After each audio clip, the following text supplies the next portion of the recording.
हे, क्या आपकी salary month के एंड से पहले ही एंड हो जाती है? तो आपको ये बुक समरी पूरी देखनी चाहिए। Book the psychology of money में मॉर्गन हाउसल ये एक्सप्लेन करते हैं कि लोग अक्सर इरेशनल फाइनेंशियल डिसीजंस क्यों लेते हैं। उनका कहना है कि हमारा फाइनेंशियल बिहेवियर पर्सनल एक्सपीरियंसेस से बहुत इन्फ्लुएंस्ड होता है, जो हमारे एटीट्यूड्स और मनी के साथ चॉइसेस को शेप करता है।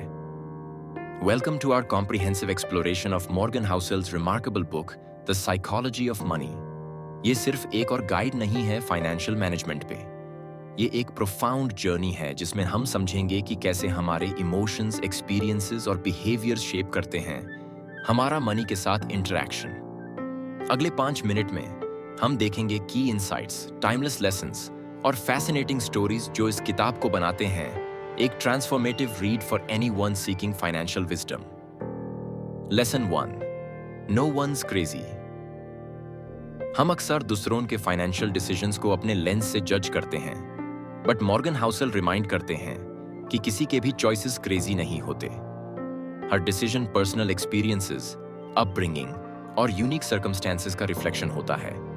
सोचो, एक ऐसा इंसान जो ग्रेट डिप्रेशन के वक्त बड़ा हुआ हो, वो सिक्योरिटी को सबसे ज्यादा वैल्यू करेगा, जबकि एक टेक सेवी मिलेनियल जो रैपिड वेल्थ क्रिएशन देखता है ज्यादा रिस्क्स ले सकता है।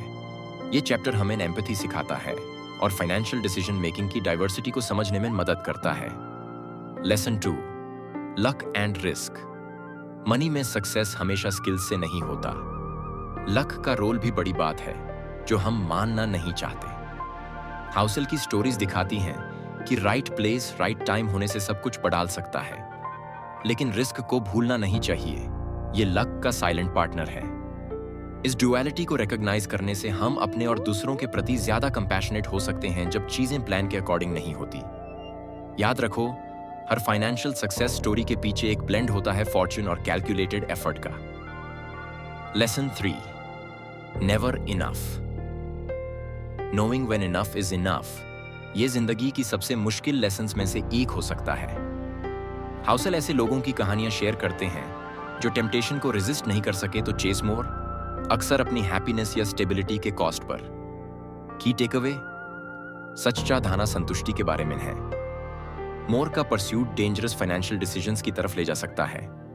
जैसे वॉरेन बफेट कहते हैं, the difference between successful people and really successful people is that really successful people say no to almost everything. Lesson 4, compounding compounding. Albert Einstein ने कंपाउंडिंग को वर्ल्ड का 8th वंडर कहा था, और इसके पीछे एक अच्छी वजह है। हाउसल की स्टोरीज कंपाउंडिंग की पावर के बारे में हमें रिमाइंड करते हैं कि छोटी, कंसिस्टेंट एक्शंस टाइम के साथ मॉन्यूमेंटल आउटकम्स क्रिएट कर सकती हैं। चाहे वो सेविंग हो, इन्वेस्टिंग हो या लर्निंग हो, जितना जल्दी शुरू करते हो उतना बड़ा रिवॉर्ड मिलता है। ये एक बड़ा मूव करने का नहीं, बल्कि टाइम को मैजिक बनाने का है। Lesson 5, getting wealthy versus staying wealthy. Wealthy होने के लिए बोल्ड रिस्क्स लेने पड़ते हैं, बट वेल्थी बैन रहने के लिए ह्यूमिलिटी, कॉशन और पेशेंस की जरूरत होती है। हाउसल एक्सप्लेन करते हैं कैसे कई फॉर्च्यून्स ओवर कॉन्फिडेंस या न्यू रियलिटीज को अडेप्ट नहीं करने की वजह से लूज हो गई। ये चैप्टर एम्बिशन और प्रूडेंस को बैलेंस करने की इंपॉर्टेंस को एम्फसाइज करता है और हमें याद दिलाता है कि वेल्थ प्रिजर्व करना भी उतनी ही बड़ी कला है जितनी कि वेल्थ क्रिएट करना। Lesson 6, tails, you win.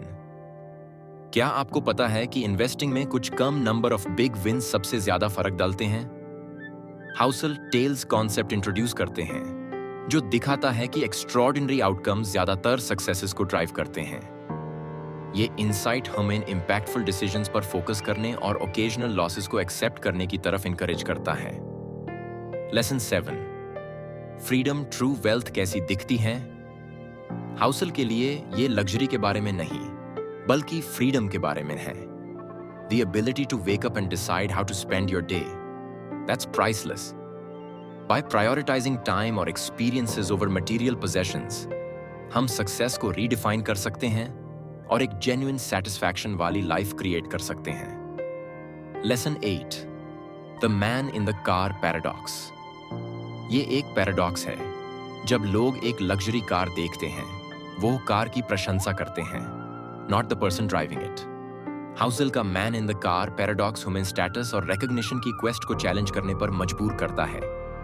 ये एक रिमाइंडर है तो focus on building meaningful connections और इंट्रिंसिक वैल्यू को ढूंढना rather than seeking approval through material possessions. Lesson 9. Wealth is what you don't see. Real wealth quiet होती है। ये फाइनेंशियल सिक्योरिटी और फ्लेक्सिबिलिटी होती है जो सेविंग्स और इन्वेस्टमेंट से आती है, न कि फ्लैशी कंजम्पशन डिस्प्लेस से। हाउसल की स्टोरीज इलस्ट्रेट करती हैं कैसे मॉडेस्टी ग्रेटर फाइनेंशियल रेजिलियंस और फ्रीडम की तरफ ले जा सकती है। Lesson: invest in the unseen, it's where true wealth lies. Lesson 10. Save money. Saving सिर्फ रेनी डे फंड के लिए नहीं होता, it's about creating options. Housel highlight करते हैं सेविंग्स की power in providing flexibility, peace of mind और opportunities to pursue what truly matters. चाहे वो इमरजेंसी फंड हो या लॉन्ग टर्म इन्वेस्टमेंट, हर बिट सेव्ड आपकी फ्रीडम में ऐड करता है। कंक्लूजन: लॉन्ग टर्म थिंकिंग जब हम रैप अप करते हैं, याद रखो कि फाइनेंशियल सक्सेस का की सिर्फ नॉलेज नहीं होता, it's understanding yourself. By embracing patience, humility और द साइकोलॉजी ऑफ मनी में आउटलाइन किए प्रिंसिपल्स को आप एक फाइनेंशियल इंडिपेंडेंस और पीस वाली लाइफ बिल्ड कर सकते हैं। Thanks for joining us on this journey. Don't forget to like, subscribe और share this video with someone who could use a little financial inspiration. Until next time, stay wise और stay wealthy. I hope कि ये book summary आप सभी को काफ़ी अच्छी लगी होगी।